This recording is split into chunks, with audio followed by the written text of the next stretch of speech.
Baik, Assalamualaikum warahmatullahi wabarakatuh. Salam sehat semuanya. Hari ini kita akan membahas dua pertemuan sekaligus terkait masalah sosial dan bagaimana pemecahan masalah sosial melalui metode pekerjaan sosial.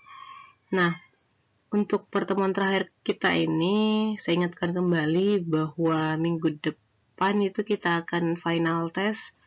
Jadi kelas A dan kelas B akan saya gabung waktunya di hari Sabtu.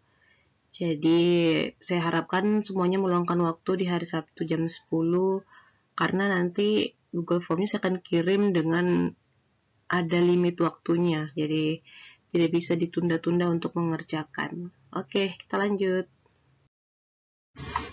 Oke, sebelum kita masuk ke poin dari materi kita hari ini, saya ingin mengulas kembali pertemuan sebelumnya terkait sistem sosial budaya. Jadi perlu kita pahami kembali bahwa pengertian sistem itu adalah unsur-unsur atau bagian-bagian yang berkaitan dan berhubungan satu sama lain dalam suatu kesatuan. Jadi sistem ini kalau kita ibaratkan seperti keluarga. Keluarga itu adalah sistem, unsur-unsur atau bagian-bagian yang berkaitan itu adalah ayahnya, ibunya, kakak, adik, mungkin ada neneknya, tante, omnya. Jadi mereka adalah unsur-unsur atau bagian-bagian atau sering disebut dengan subsistem yang akhirnya mereka saling berhubungan, berkaitan dengan hubungan tali persaudaraan, tali kekeluargaan dalam suatu keluarga.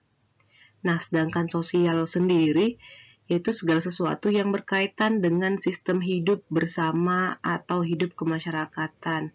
Jadi dia bersosial, dia hidup bermasyarakat di suatu daerah atau di suatu desa, di suatu kelurahan atau di suatu kota.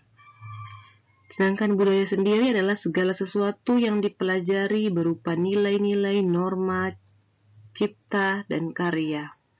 Jadi kalau kayak ada budaya-budaya atau nilai-nilai yang terkait dan hanya kalian miliki di keluarga ataupun di daerah tertentu, itu berarti dia disebut budaya atau normalnya itu yang sudah diatur, kemudian sudah disepakati, itu bisa disebut dengan budaya.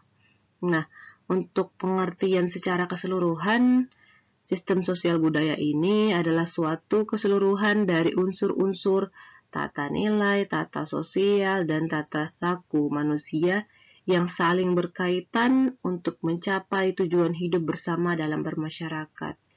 Jadi, perlu kita pahami bahwa sistem sosial budaya ini apapun yang ada di kehidupan kita, di kehidupan bermasyarakat kita terkait dengan aturan-aturan, norma-norma, baik norma hukum maupun norma adat, norma yang ada di budaya kita, di suku kita, yang akhirnya akan menjadi standar kita untuk berperilaku.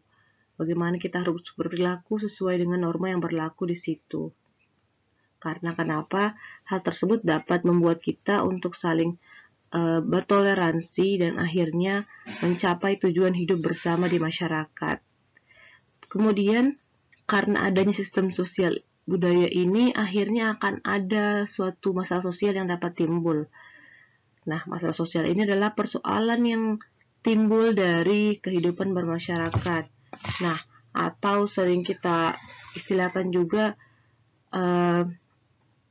hal yang tidak menyenangkan atau perbedaan atau kesenjangan antara apa yang kita harapkan dan apa yang terjadi. Jadi apa yang kita harapkan dengan realita itu bertolak belakang. Kita mengharapkan bisa hidup sejahtera, ternyata realitanya tidak seperti itu adalah sebuah masalah berarti. Kita ingin dapat IPK terbaik, ternyata nantinya tidak, itu adalah suatu masalah. Harapan kita dapat nilai baik, nyatanya tidak. Itu adalah disebut masalah sosial. Nah, sebuah masalah itu akan butuh pemecahan masalah sosial. Nah, untuk pemecahan masalah sosial di sini adalah metode yang digunakan dalam menyelesaikan masalah sosial. Ini dapat berupa sebuah perencanaan sosial metodenya. Oke, kita lanjut. Nah, tadi kita sudah membahas terkait sistem sosial budaya, kemudian tentang masalah dan juga metode pemecahan masalah. Nah, saya ulas kembali bahwa masalah itu adalah pernyataan yang kondisinya secara negatif. Jadi apa yang kita harapkan tidak sesuai dengan kenyataan, itu masalah. Kemudian kalau kebutuhan merupakan pernyataan atau suatu kondisi yang positif. Jadi kondisi yang kita perlukan untuk menyelesaikan masalah yang kita hadapi atau kondisi negatif yang kita hadapi. Nah, ini contohnya. Masyarakat mengalami kelaparan adalah pernyataan masalah.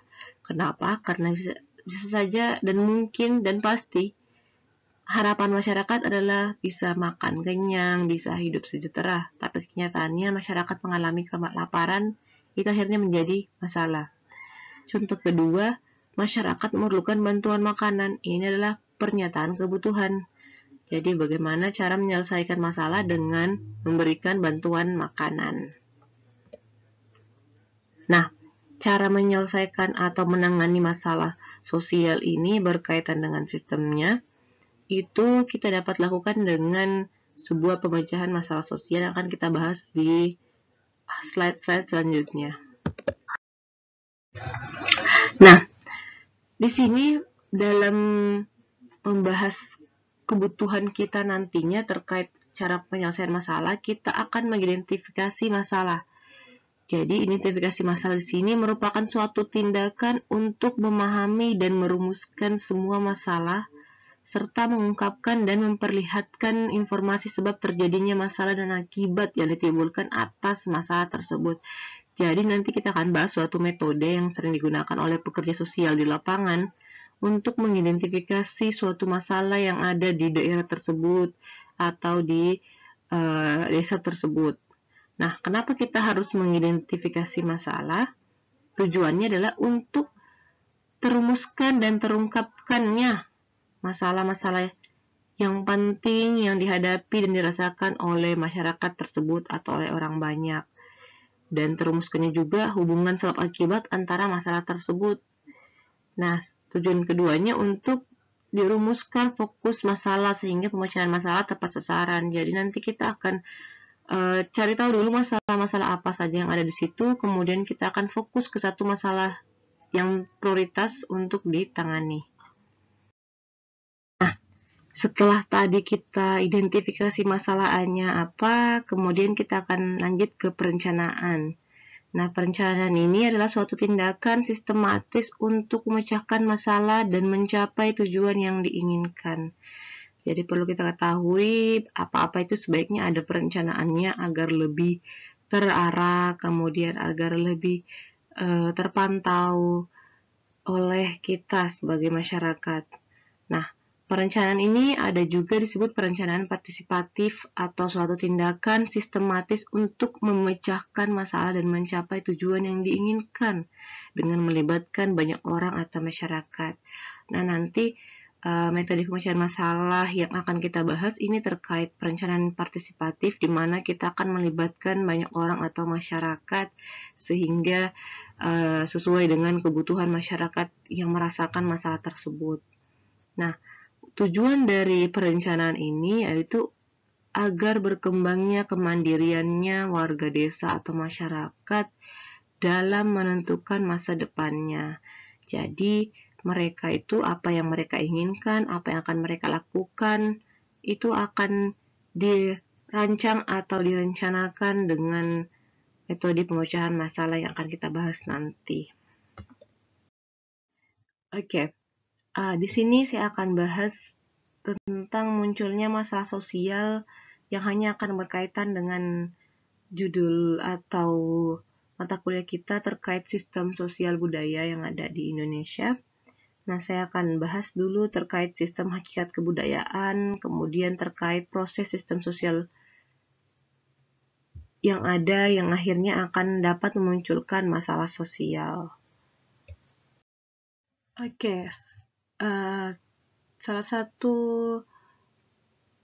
penyebab munculnya suatu masalah sosial terkait dengan kebudayaan itu bisa dilihat dari sifat hakikat kebudayaan, di mana sifat hakikat kebudayaan ini adalah sebuah ciri dari setiap kebudayaan. Jadi perlu kita pahami bahwa kebudayaan itu punya ciri khasnya sendiri atau dia unik.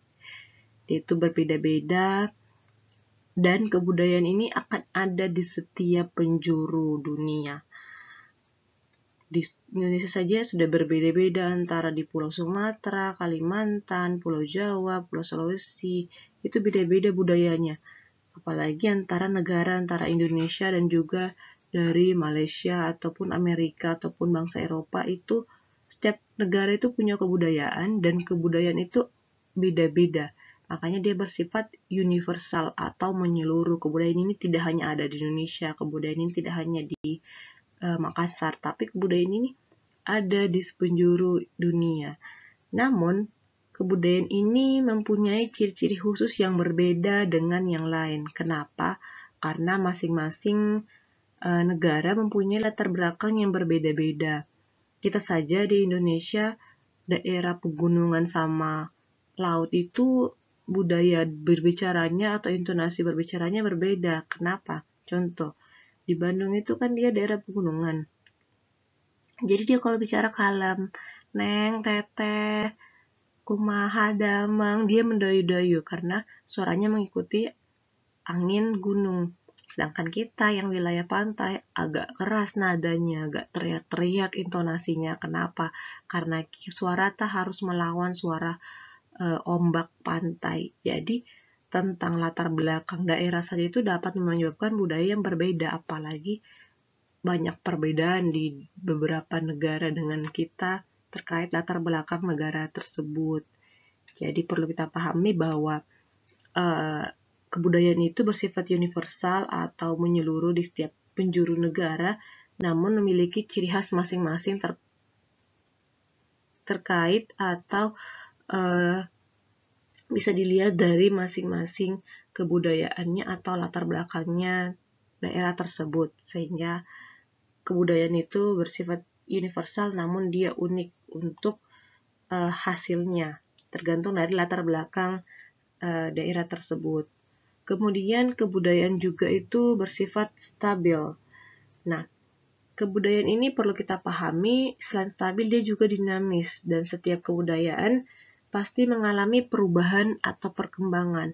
Namun kadang kita sebagai suatu individu bahkan sebagai masyarakat tidak sadar bahwa kebudayaan ini ternyata berubah, namun akhirnya berjalan dengan adanya karena kita tidak terlalu merasa terpengaruhi terhadap kebudayaan tersebut. Jadi contoh kerja keras untuk menikah, untuk mas kawinnya orang Sulawesi kan ada istilah uang panai. Dulu itu tidak ada standar-standar terkait kita harus melamar berapa untuk SD, SMP, SMA, bahkan S2 atau dokter atau haji kan dulu kita tidak ada. Cuma sekedar melamar, yang penting dia kerja keras, bisa pakai uang melamarnya, itu sudah clear. Sedangkan sekarang kita lihat bahwa ada standar-standar yang dibuat di masyarakat terkait tingkat pendidikan seorang wanita untuk laki-laki melamar. Nah, sehingga kebudayaan tersebut terbentuk secara tidak langsung dan kita ikut arus saja begitu. Laki-laki akhirnya kadang-kadang atau keluarga-keluarga dari laki-laki, pihak laki-laki akhirnya menggunakan standar itu secara tidak sadar karena merasa bahwa standar itu sudah dipakai oleh orang banyak. Nah, hal tersebut adalah hal yang berubah atau kebudayaan yang telah berubah namun tetap stabil, tetap dijalani karena tidak banyak orang yang akhirnya mengeluh dengan standar tersebut. Bahkan akhirnya menjadi motivasi pihak laki-laki dan keluarga untuk memenuhi standar yang telah ada di masyarakat terkait uang panai berdasarkan tingkat pendidikan tersebut. Jadi kebudayaan selain dia kebudayaan universal bisa ada di mana saja, dia juga stabil. Dia itu akan berubah dan berkembang namun tetap terjalankan. Nah, sifat hakikat ketiga yaitu kebudayaan sebagai pengarah. Jadi perlu kita kepahami bahwa kebudayaan itu akhirnya kadang-kadang menentukan jalannya kehidupan manusia atau masyarakat. Dan tak jarang disadari oleh kita sendiri. Contoh kecilnya, terkait tadi juga uang panai contohnya. Nah, hal tersebut akhirnya menjadi pengarah kita atau jadi penentu jalan kita, khususnya pria yang akan melamar itu untuk bekerja keras mendapatkan kekasihnya atau calonnya untuk memenuhi uang panai yang diharapkan oleh keluarga sang wanita. Jadi kebudayaan tersebut akhirnya mengarahkan kita untuk bekerja keras.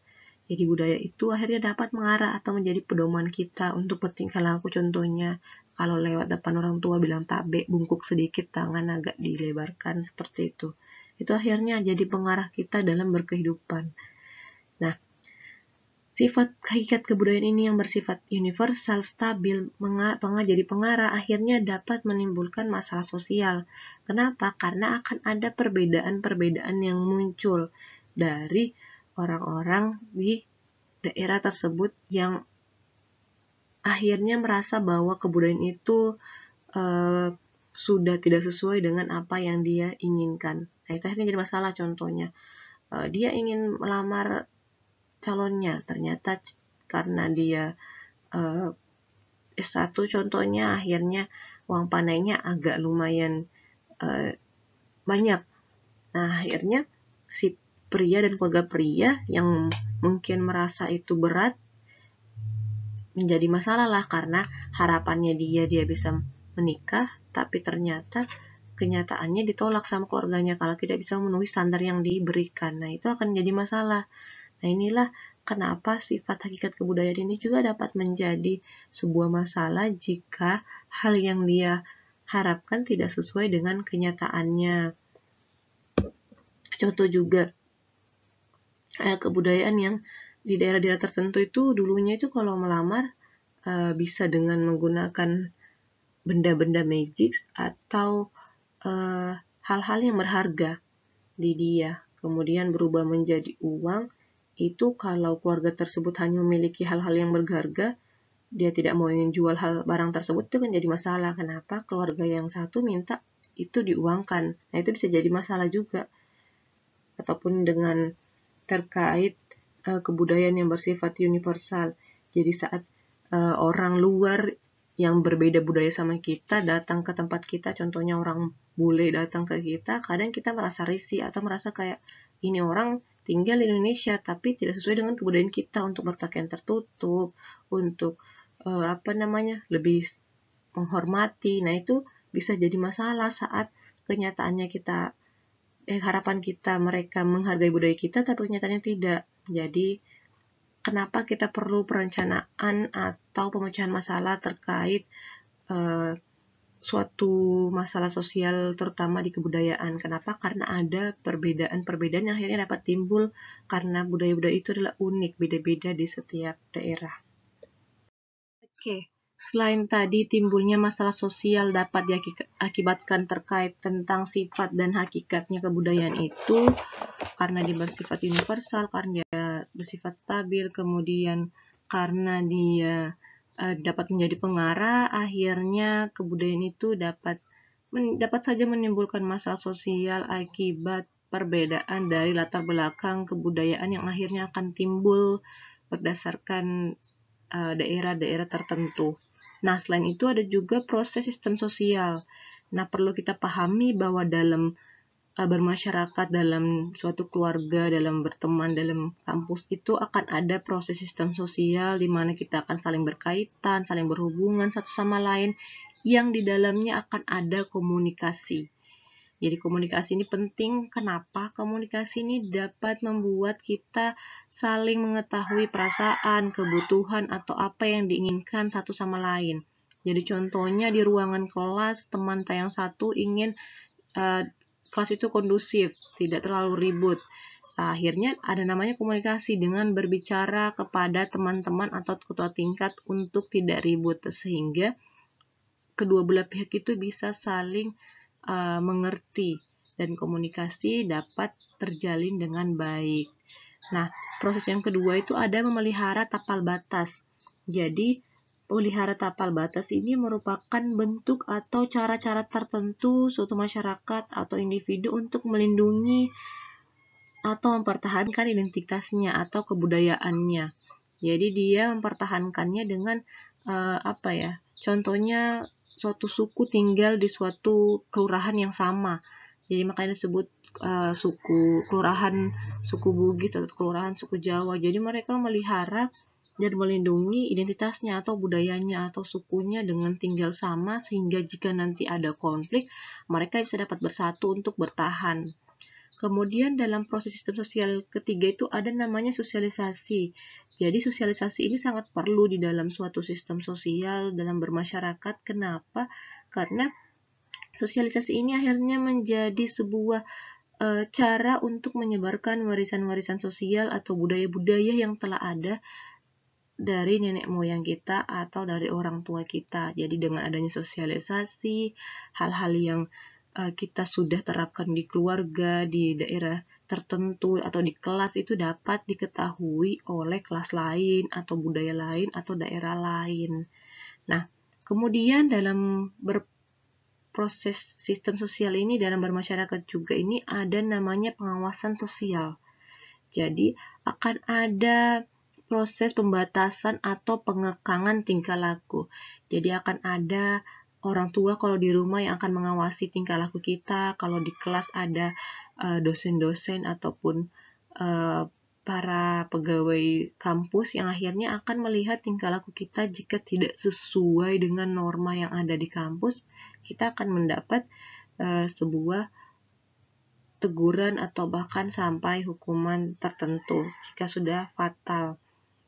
Nah, selain ada pengawasan, ada juga pelembagaan. Pelembagaan ini merupakan proses pengesahan suatu pola tingkah laku tertentu menjadi hukum yang diakui dan dianggap benar dan tepat. Jadi contohnya di kampus, kalau kita sudah menggunakan narkoba atau kita mempermalukan kampus, bisa saja hukumannya atau pelembagaannya itu adalah di DO atau drop out, dikeluarkan dari kampus. Nah, ini adalah pengesahan sebuah perilaku mahasiswa jika mencapai atau melakukan tindakan tersebut akan dikeluarkan.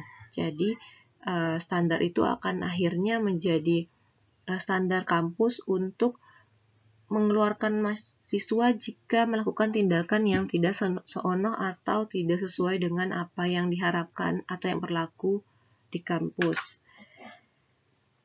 Maka ada sebabnya beberapa aturan-aturan hukum yang akhirnya melembagakan atau membuat secara formal aturan-aturan tertentu untuk disepakati dan dijalankan bahwa jika melakukan contohnya melakukan asusila atau pelecehan akan dihukum. Nah, itu adalah pelembagaan atau proses pengesahan sebuah tingkah laku menjadi hukum. Nah, kemudian di dalam bermasyarakat itu, di dalam saling berhubungan dan berkaitan satu sama lain, akan ada perubahan sosial terjadi di dalamnya, baik terkait pola interaksi sosial atau apapun yang ada di masyarakat itu, entah budayanya berubah atau masyarakatnya berubah. Jadi akhirnya perubahan sosial ini, pelembagaan ini, pengawasan sosial ini, sosialisasi, pemeliharaan tapal batas, bahkan sampai komunikasi akhirnya dapat menimbulkan masalah sosial jika tidak segera dilakukan perencanaan untuk pemecahan masalahnya. Jadi karena adanya proses-proses yang harus dijalani ini dalam suatu bermasyarakat, berkeluarga, bahkan di kelas saja, akhirnya jika salah satu proses ini tidak sesuai dengan harapan yang diharapkan oleh individu tertentu atau masyarakat tertentu, akan mengakibatkanlah masalah jika kenyataannya berbeda dengan apa yang diinginkan. Jadi makanya perlu ada perencanaan sosial jika salah satu proses ini tidak berjalan dengan baik di suatu masyarakat. Oke. Terkait di awal tadi sebelumnya kenapa masalah dapat muncul, entah itu karena sifat hakikat kebudayaan atau bahkan tentang adanya proses sistem sosial yang perlu dijalani. Jika tidak sesuai dengan proses tersebut dapat mengakibatkan masalah, dan masalah apa yang dapat ditimbulkan karena hal tersebut. Ini ada beberapa yang akan saya sebutkan. Pertama, kemiskinan. Akhirnya kemiskinan dapat terjadi jika kenyataannya seperti apa, kemudian harapannya seperti apa tidak sesuai. Contohnya kita kuliah, harapannya untuk dapat pekerjaan, kemudian kedepannya akhirnya tidak dapat pekerjaan, itu adalah sebuah masalah. Ada timbulnya kejahatan akhirnya karena kemiskinan tersebut, ada akhirnya yang mencuri, atau mungkin ada akhirnya yang mengambil hak orang lain karena perlu makan. Kemudian ada disorganisasi keluarga, yang akhirnya ada yang bercerai karena suatu masalah. Kemudian ada masalah generasi muda dalam masyarakat modern. Ini dimana karena berkembangnya zaman sekarang, contohnya ada beberapa yang akhirnya menjadi masalah di generasi muda, dimana norma-norma yang diberikan atau yang ada di keluarga itu mereka anggap tidak sesuai dengan zaman sekarang. Contohnya anak gadis tidak boleh keluar malam, sedangkan sekarang itu sudah banyak kafe-kafe yang buka malam untuk mengerjakan tugas contohnya, atau untuk kumpul sharing bareng teman-teman, dan itu beberapa keluarga masih menganggap tabu atau perempuan itu tidak boleh keluar malam. Nah, ini adalah masalah generasi bunda. Kenapa? Karena mereka akhirnya akan melawan apa yang sudah ada atau norma yang sudah diterapkan di keluarga tersebut yang mereka anggap sudah tidak sesuai dengan zaman sekarang. Kemudian masalah ini timbulkan juga adalah peperangan. Ini paling sulit dipecahkan sepanjang sejarah manusia ya, karena peperangan ini menimbulkan atau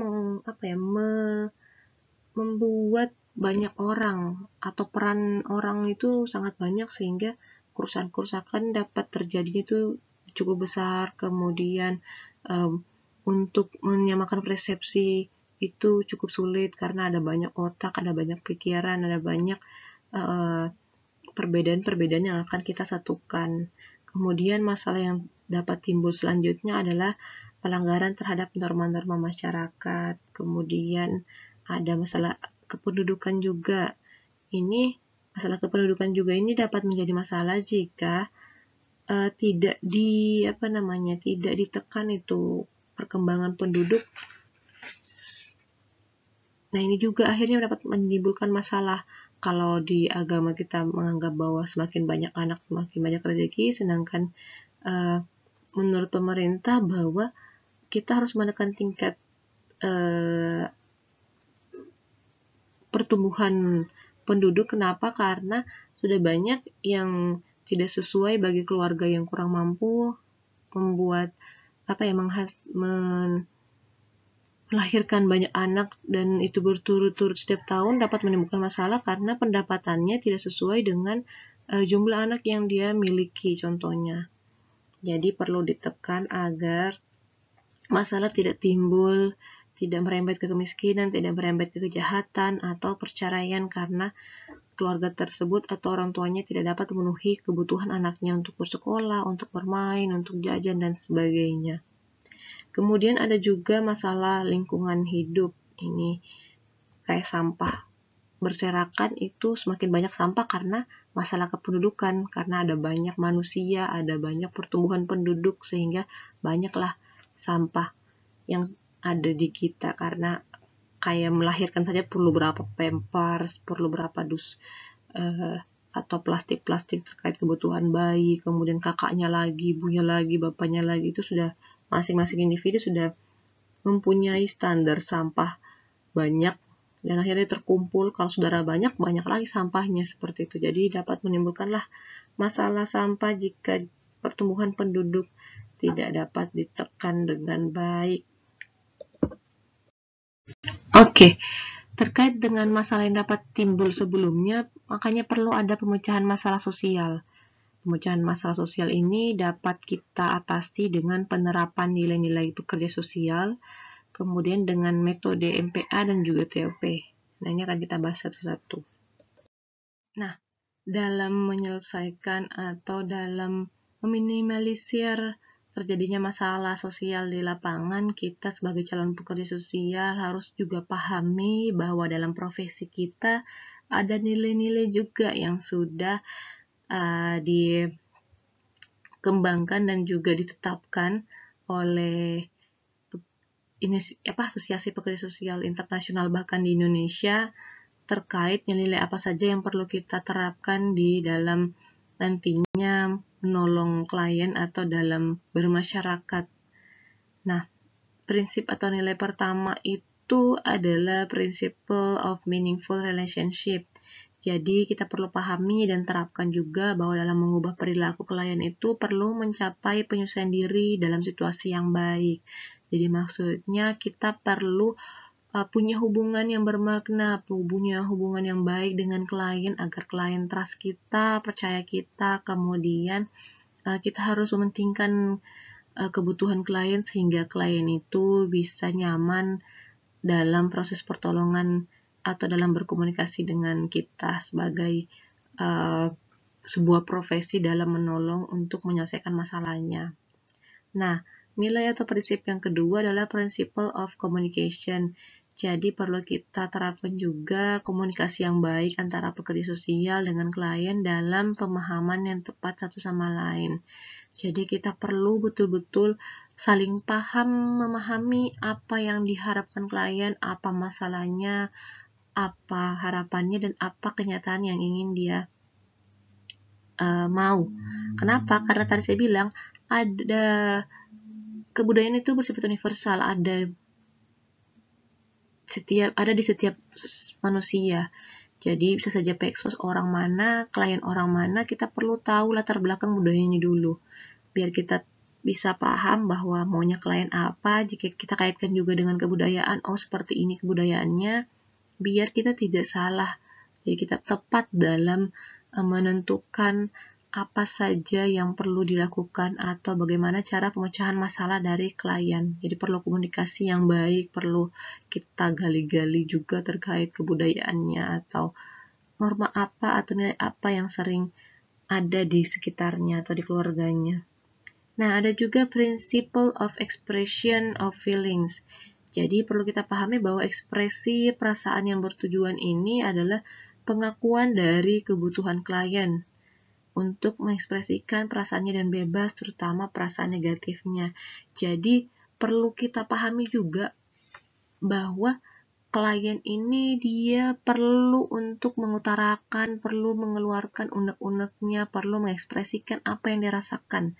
Bisa saja negatif, mungkin dia menangis-nangis sambil cerita pas dengan kita sebagai Peksosnya. Mungkin juga dia ketawa-ketawa karena saking tidak masuk akalnya masalah yang dihadapi, mungkin juga dia bersifat agresif atau tidak sesuai mungkin yang kita harapkan ekspresinya, tapi perlu kita pahami bahwa setiap klien itu, setiap orang itu harus mengekspresikan perasaannya dengan bebas. Kita tidak bisa bilang, jangan Ki menangis, jangan kita tertawa. Jangan, biarkan dia mengekspresikan masalahnya, mengekspresikan apa yang dia rasakan. Karena itu adalah kebutuhan dari setiap manusia untuk mengekspresikan apa yang dia rasakan. Kemudian ada principle of self-awareness. Jadi Peksos harus mengetahui kekuatan dan keterbatasan sendiri dalam menangani masalah klien. Jadi kita juga harus mawas diri, kita juga harus tahu kalau seumpama klien yang datang itu adalah masalah anak disabilitas, sedangkan kita Peksos kemiskinan yang makro, atau mungkin kita Peksos anak saja, tidak menangani yang disabilitas atau yang cacat, sehingga kita bisa mengarahkan klien tersebut untuk ke teman kita yang lebih expert atau lebih ahli untuk menangani masalah anak yang disabilitas. Jadi kita perlu ketahui kemampuan kita, jangan semuanya mau diselesaikan padahal kita tidak punya kemampuan di situ. Ada nilai-nilai yang perlu diterapkan agar tidak terjadi masalah. Takutnya jika dipaksakan kita selesaikan masalah klien tersebut, akhirnya bukan malah menyelesaikan masalah, tapi menimbulkan masalah baru, karena penanganan untuk anak itu beda. Untuk anak disabilitas, untuk anak nakal itu beda. Jadi perlu keahlian tersendiri untuk menangani masalah klien tersebut. Makanya kita harus tahu kemampuan kita di mana, arah mana. Nah, kemudian ada principle of social functioning. Jadi prinsip fungsi sosial ini berarti fungsi individu dalam peran sosialnya dan penekanan pada hubungannya dengan lingkungan. Jadi Peksos mencoba untuk menjalankan fungsi sosialnya dalam kehidupan masyarakat atau masyarakat. Jadi kita perlu juga mengetahui peran sosial kita di masyarakat seperti apa. Apakah kita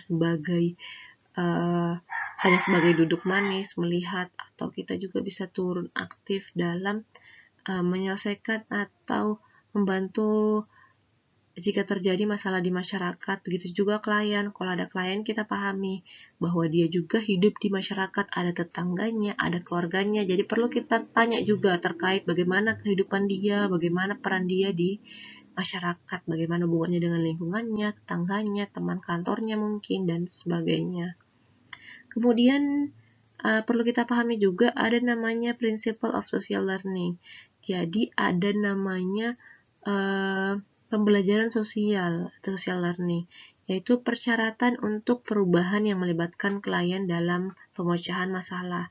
Nah, perlu kita pahami ada nilai-nilai, yaitu di mana seseorang itu atau klien, bahkan kita dapat berubah jika kita terlibat dalam suatu situasi yang diciptakan, dan akhirnya kita akan belajar dari situasi tersebut. Contohnya, anak ini keseringan pukul adiknya.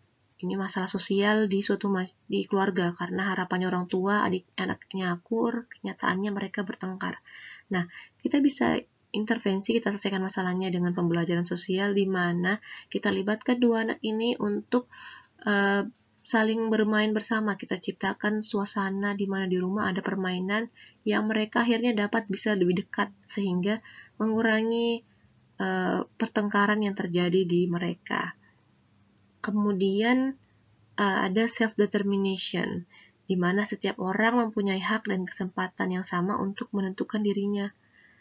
Jadi perlu kita pahami sangat ini, bahwa setiap orang dia punya hak. Kalau seumpama dia maunya ini, walaupun kita rasa yang baik yang mana, dia punya hak untuk menentukan apa yang dia akan lakukan atau apa yang akan dia ingin pilih. Jadi saat kita menjadi pekerja sosial, dia akan cerita masalahnya. Kemudian kita akan berikan opsi-opsi, kemudian klienlah yang akan menentukan opsi mana yang mau dia pilih. Jangan kita tentukan, ibu baiknya ini saja kita lakukan. Tidak. Tetap kita berikan beberapa opsi dan mereka yang menentukan. Itu adalah nilai-nilai self-determination. Jadi jika kelak nanti kalian menjadi seorang peksos profesional, terus menyelesaikan masalah klien, kalian perlu pahami bahwa penentuan apa yang akan dilakukan ke depannya itu harus berdasarkan klien, bukan berdasarkan mau kalian sebagai peksosnya. Kalian hanya memberikan pertimbangan, konsekuensi, tidak untuk membantu dia memilih atau memilihkan mereka. Kemudian ada self-actualization, di mana setiap orang mempunyai kemampuan dan dorongan untuk berubah, sehingga dapat lebih meningkatkan taraf hidupnya. Jadi perlu kita pahami bahwa manusia itu, masyarakat itu punya kemampuan dan dorongan untuk berubah. Jadi contohnya, kalau ada alkoholik, ada remaja yang kecanduan narkoba atau mungkin minum-minum, kalian sadar, kalian harus tahu bahwa ada nilai di mana setiap orang itu akan punya dorongan untuk berubah. Jadi kita cari apakah orang tuanya, apakah pacarnya, atau bahkan teman sahabatnya yang dapat mendorong dia, membantu dia untuk berhenti merokok mungkin, atau berhenti minum mungkin, atau memantau dia untuk tidak narkoba mungkin. Jadi seperti itu. Kemudian ada namanya self-responsibility. Jadi social responsibility ini adalah setiap orang mempunyai tanggung jawab kepada dirinya dan juga kepada orang lain di masyarakat.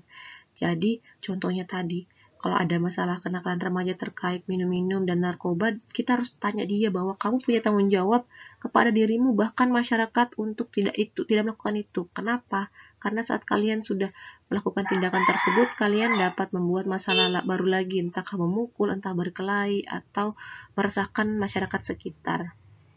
Jadi kalian harus pahamkan kepada klien dan diri kalian juga bahwa kita punya tanggung jawab di masyarakat untuk berdamai, untuk tidak membuat masalah. Kemudian ada namanya nilai acceptance, di mana setiap orang memerlukan pengakuan dari orang lain, sehingga pekerja sosial harus dapat menerima individu apa adanya. Jadi kita juga kalau ada klien yang datang, mau dia karena homo atau lesbian, kita tidak harus terlalu kayak jijik atau merasa tidak mau menolong orang tersebut. Tetap kita terima dia, kita dengarkan ceritanya. Kalau memang kita tidak merasa expert atau tidak sanggup untuk membantu klien tersebut, alihkan dia atau referral dia ke ke pekerja sosial lain yang menurut kalian bisa mengatasi masalah klien tersebut. Jadi pekerja sosial itu harus menerima kliennya.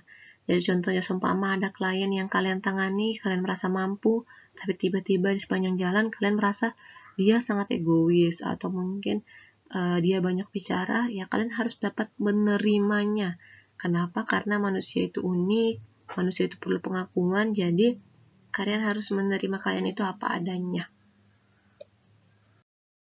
Oke, nilai-nilai pekerja sosial yang lain yang perlu kita pahami bahwa ada nilai individualization, di mana setiap orang merupakan pribadi yang unik yang harus dibedakan dengan orang lain. Jadi perlu dipahami, contoh, hari ini kalian mendapat masalah anak-anak dan remaja, besok kalian dapat lagi anak-anak dan remaja. Dua kasus ini walaupun beda hari dan kasus yang sama, tetap harus kita intervensi atau tangani dengan cara yang berbeda. Harus tetap kita gali masalahnya, kenapa dia nakal, kemudian dia sebenarnya budayanya apa, sukunya apa, nilai apa yang sudah diterapkan di keluarga, di sekolah, ataupun di sekitar dia. Karena akan berbeda jika seorang nakal karena mungkin kurangnya nilai atau norma-norma yang perlu dia pahami, atau sudah ada keluarga yang sudah menerapkan norma-norma, diajarkan agamanya, diajarkan dengan baik, tapi tetap nakal, mungkin bisa jadi ada faktor lain. Jadi perlu kita tetap menggali masalah secara rinci terkait kenapa anak tersebut bisa bermasalah atau perlu datang ke Peksos, karena setiap orang itu unik, beda-beda caranya, beda-beda budayanya, beda-beda latar belakangnya, sehingga tetap perlu ditangani dengan cara yang berbeda, tidak bisa disamakan karena masalah yang sama. Kemudian nilai selanjutnya ada confidentiality, di mana setiap orang perlu dijaga kerahasiaannya. Jadi ini juga dapat menimbulkan masalah ini saat Peksos. Seorang ibu menceritakan masalah keluarganya dengan suaminya, kemudian si Peksos ini cerita kemana-mana, nah itu dapat menimbulkan masalah. Jadi perlu kita pahami bahwa masalah klien yang datang ke kita itu harus dijaga kerahasiaannya, tidak bisa disebarluaskan kecuali persetujuan klien atau untuk keperluan pendidikan atau hal yang memang sangat diperlukan. Contohnya perlu sharing ke dokter terkait masalahnya atau ke psikiater, dan dengan izin klien itu bisa diberitahukan atau disebarluaskan. Tapi kalau untuk ke orang-orang yang tidak penting itu jangan. Kemudian ada nilai non-judgmental, di mana setiap orang memiliki keterbatasan akan potensi dan kemampuannya, sehingga Peksos harus mempertahankan sikap tidak menilai atau tidak menghakimi terhadap tingkah laku klien. Jadi kita juga kalau ada klien yang datang, mungkin kita lihat atau kita rasa dia bau, contohnya ya, bau ketek, atau kalian tidak nyaman dengan cara berpakaiannya atau caranya berbicara, kalian tidak bisa menjudge dia kenapa begitu, karena tingkah lakunya begitu, mungkin karena ini jangan menjudge. Kita tetap harus mencari tahu kenapa klien seperti demikian, mungkin karena memang budayanya mengajarkan seperti itu, atau memang kesehariannya dia seperti itu, ya itu perlu kita terapkan acceptance tadi. Kita perlu menerima klien apa adanya. Jadi bisa dia harus begini sesuai kemauan kita, tidak. Kemudian ada nilai equal opportunity, di mana masyarakat perlu memberikan kesempatan yang sama untuk tumbuh dan berkembang bagi setiap orang agar mereka dapat merealisasikan semua potensinya. Nah, nilai ini biasanya lebih ke makro ya, lebih ke masyarakat, bahwa kita pahami masyarakat itu punya kesempatan untuk berkembang, untuk lebih baik, sehingga kita harus menggali potensi apa yang ada di masyarakat.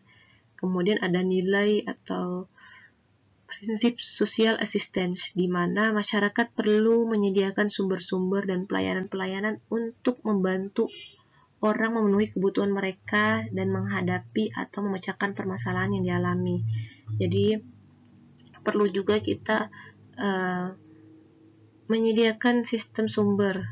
Contohnya di daerah tersebut ternyata untuk menjangkau posyandu atau puskesmas jauh, perlu kita bantu mungkin dengan adanya program home visit, rumah door to door, rumah ke rumah bagi lansia yang tidak bisa bergerak. Nah, itu ada kesempatan buat Pexos untuk menyediakan sumber-sumber, menyediakan pelayanan-pelayanan untuk membantu masyarakat. Kemudian ada nilai partisipasi. Jadi orang perlu diusahakan agar mempunyai kesempatan berpartisipasi di dalam masyarakat.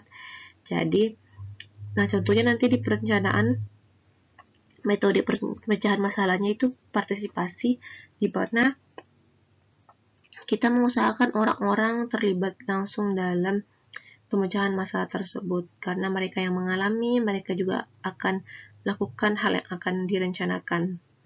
Kemudian ini ada suatu moto yang juga menjadi prinsip dan nilai pekerja sosial, sering mungkin kalian dengar, to help people, to help themselves. Jadi ini adalah moto Pexos. Pekerja sosial itu percaya bahwa orang yang mengalami masalah perlu dibantu oleh orang lain agar dapat menolong dirinya sendiri. Jadi kita sebagai Pexos to help dia, untuk menolong dia, untuk help themselves, menolong dirinya sendiri. Jadi saat kita menolong contohnya anak yang bermasalah atau nakal, setelah dia berhasil keluar dari masalah tersebut, ya akhirnya dia tertolong sendiri, karena yang melakukan pemecahan masalah tersebut adalah klien-klien yang berusaha, klien yang ingin, klien yang mau melakukan apa yang sudah ditetapkan atau sudah disepakati antara Pexos dengan klien, perencanaannya seperti apa, klien ingin melakukan itu, dan akhirnya dia berubah, itu akhirnya menolong dirinya sendiri. Jadi kita hanya membantu untuk menggali masalahnya, kemudian melihat potensinya, kemudian kita kasih tahu apa yang perlu dia lakukan, opsi-opsinya, dia memilih opsi ini, kemudian dia akan jalankan opsi tersebut, akhirnya perubahan dapat terjadi dan itu akhirnya menolong dirinya sendiri. Jadi perlu paham sekali nih ya, bahwa motonya Pexos, to help people, to help themselves. Kita tolong orang untuk menolong dirinya sendiri agar dia lebih mandiri, agar dia lebih baik.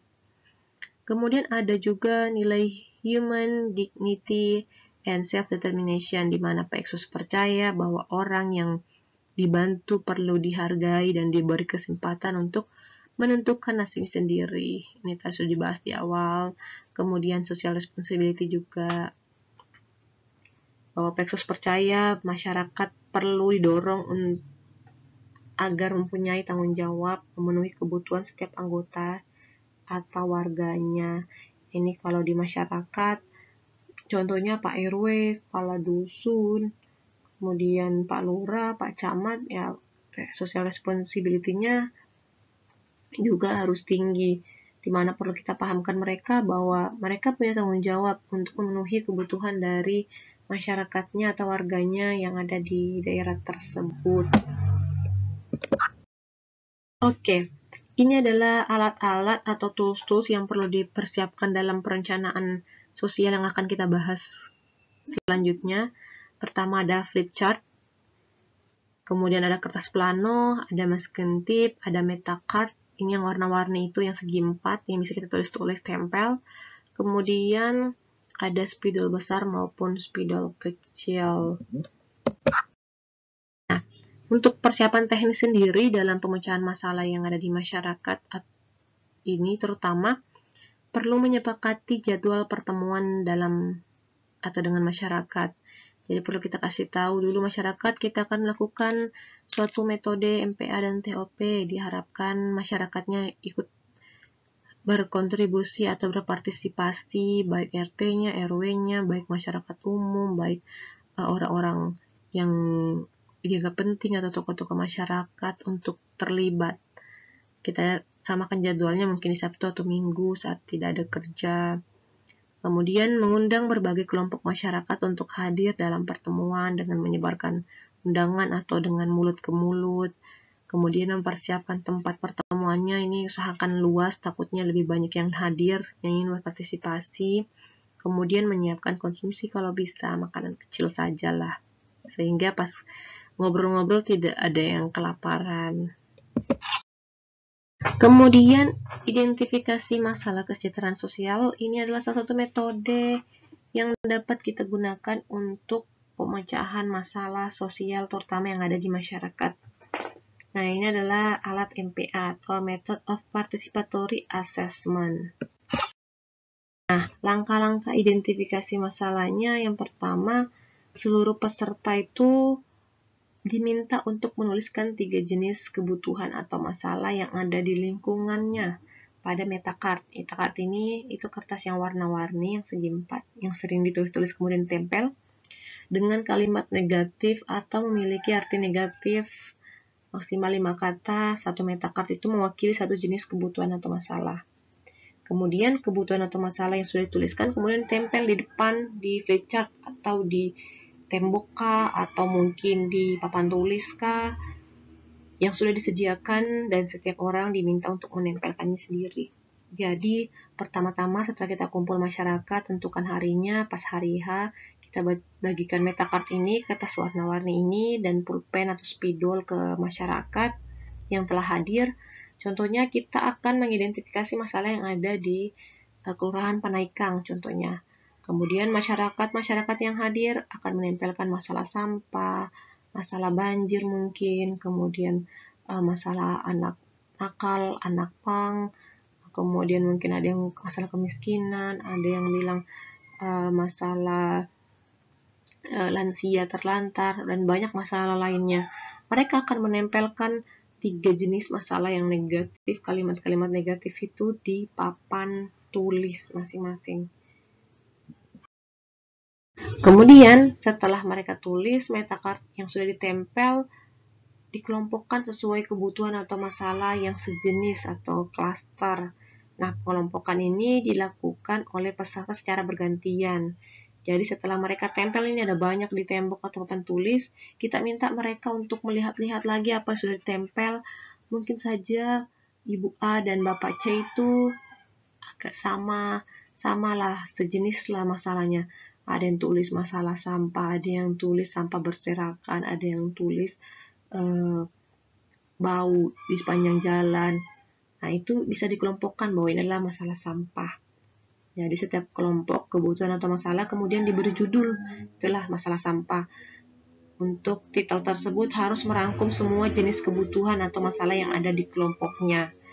Jadi pemberian judul juga ini perlu musyawarah. Jadi contohnya yang masalah sama kita kasih nama ini, oh masalah sampah, walaupun di bawahnya ada yang tulis beda-beda, tapi kalau poinnya ke masalah sampah kita masukkan ke situ.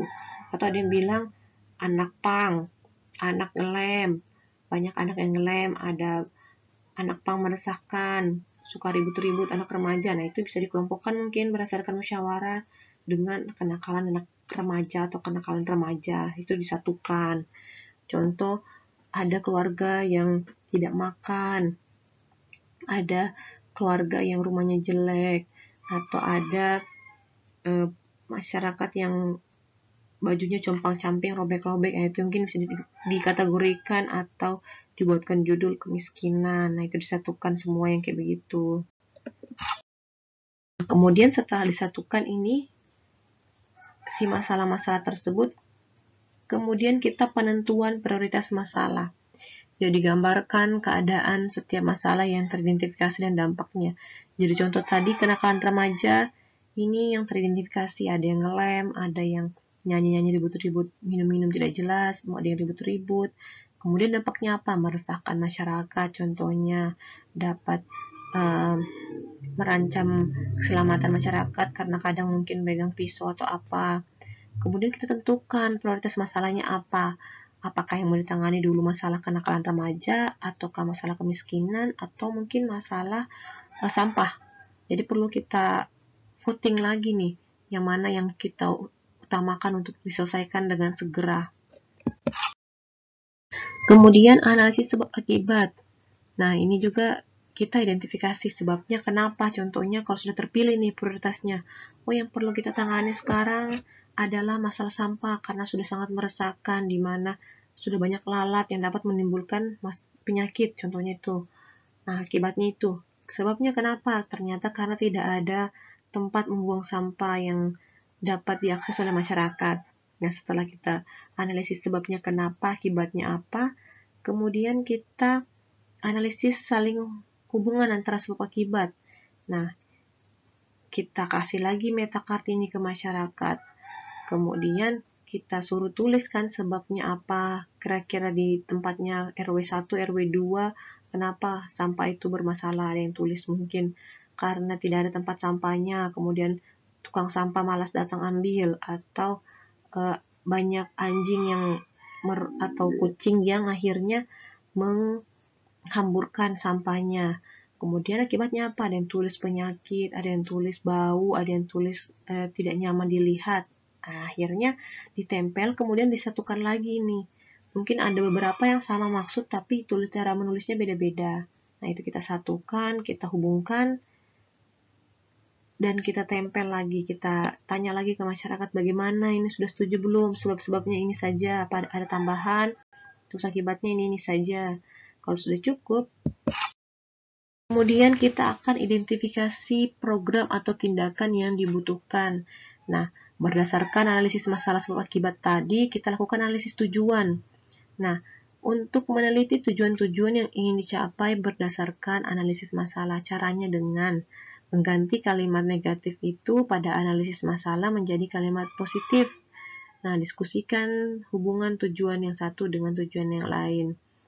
Kemudian, identifikasi dan analisis alternatif program atau kegiatan yang dapat menghilangkan sebab atau memperkecil kemungkinan dampak dengan cara menentukan kriteria-kriteria sistem sumber, misalnya peluang berhasil atau besar kecilnya dampak sosial, ketersediaan dana, kemudian tenaga, siapa yang bisa bantu, sarananya apa, prasarananya, ketersediaan ahli, sumber daya alamnya juga mungkin bisa menjadi sistem sumber kita untuk membantu menyelesaikan masalah sampah contohnya. Kemudian berikan penilaian dengan memberikan angka atau lambang hasil tertinggi terbanyak dari penjumlahan terhadap apa yang sudah ditentukan atau dalam prioritas kegiatan yang akan dipilih. Jadi setelah tadi kita menentukan prioritas masalah, tadi kita sudah pilih masalah sampah, kemudian sebabnya sudah kita ketahui, akibatnya juga sudah, kemudian kita akan bikin kegiatan atau program untuk menyelesaikan masalah sampah ini. Jadi tujuannya apa? Untuk yang tadi awalnya banyak sampah, mengurangi sampah.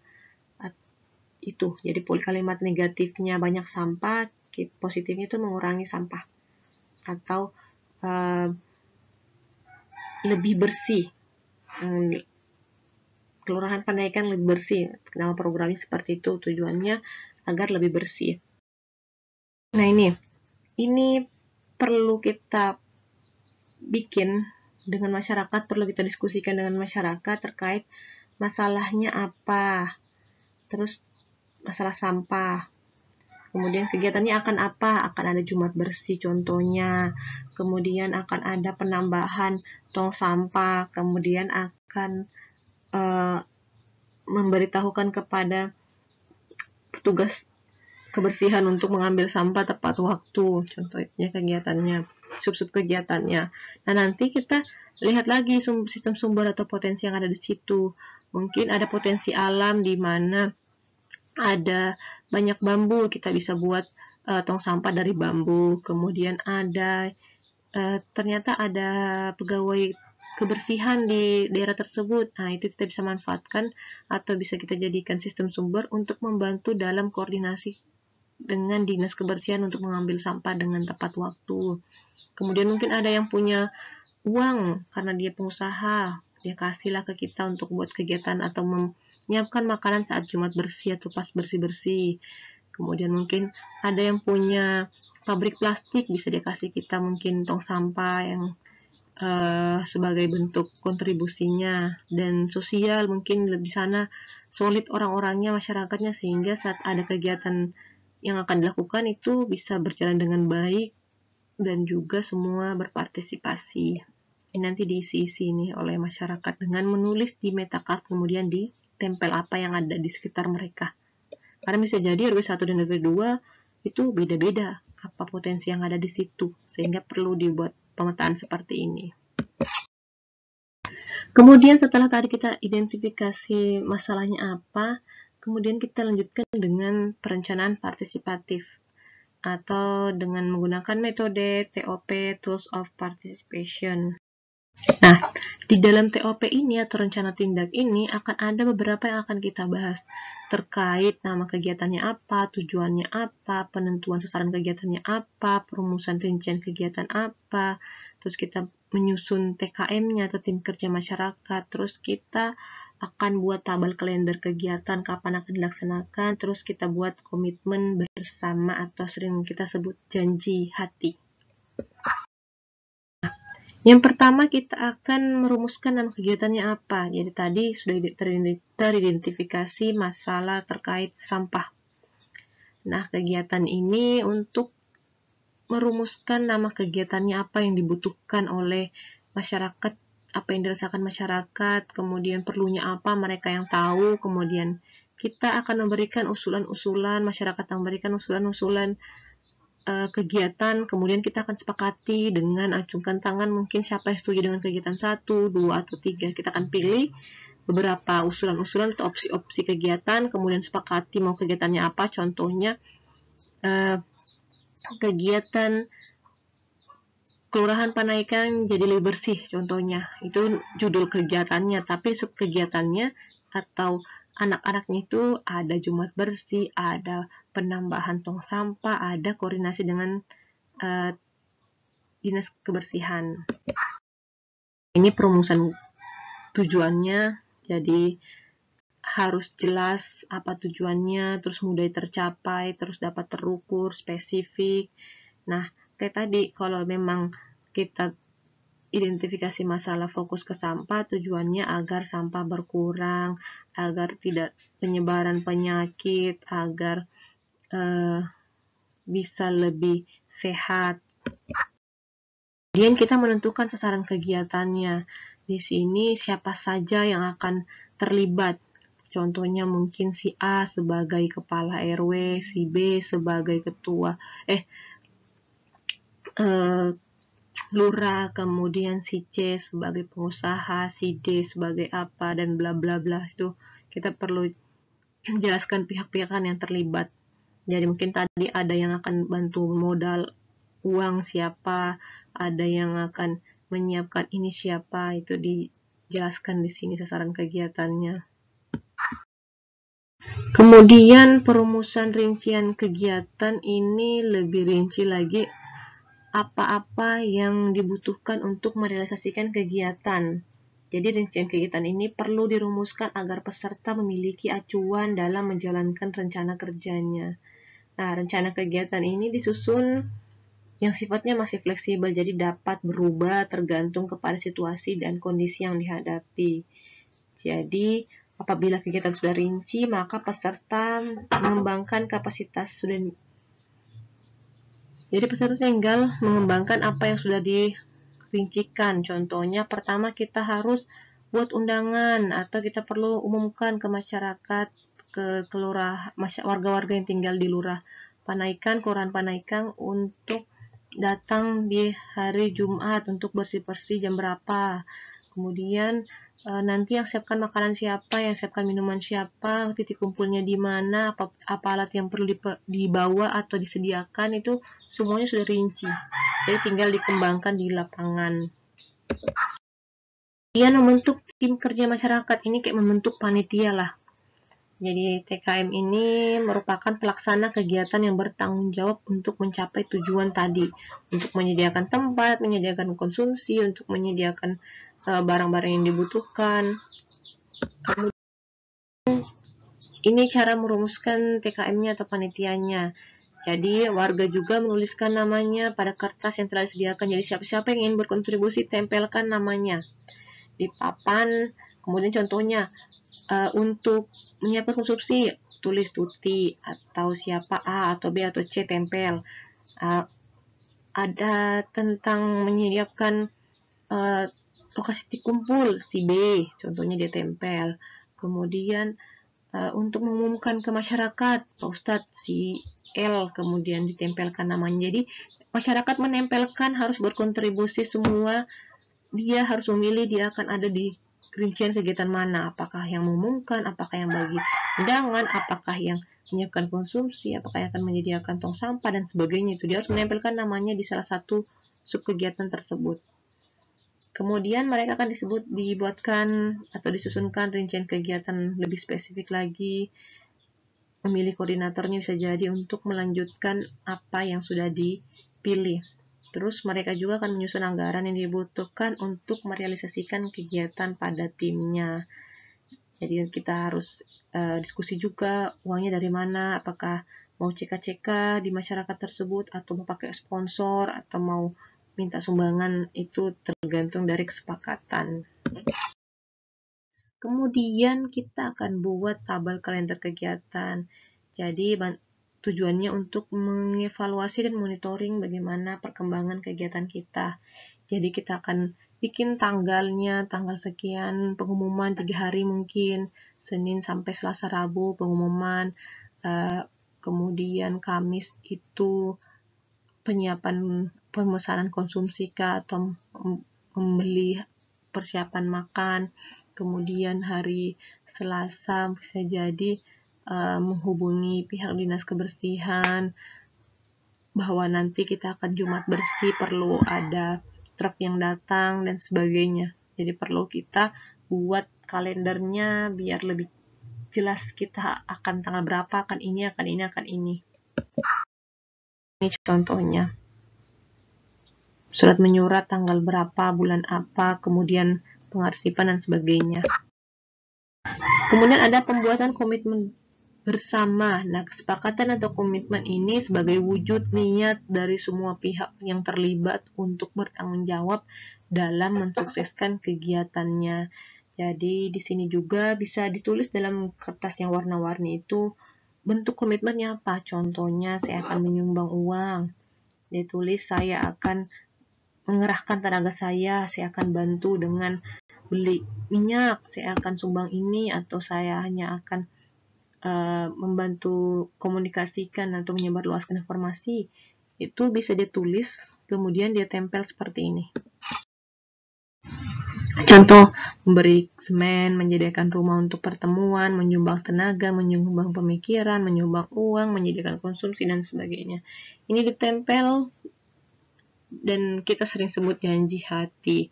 Ini diharapkan semuanya menyepakati dan juga berkomitmen untuk menyukseskan kegiatan dengan kontribusi yang sudah dituliskan di janji hati ini.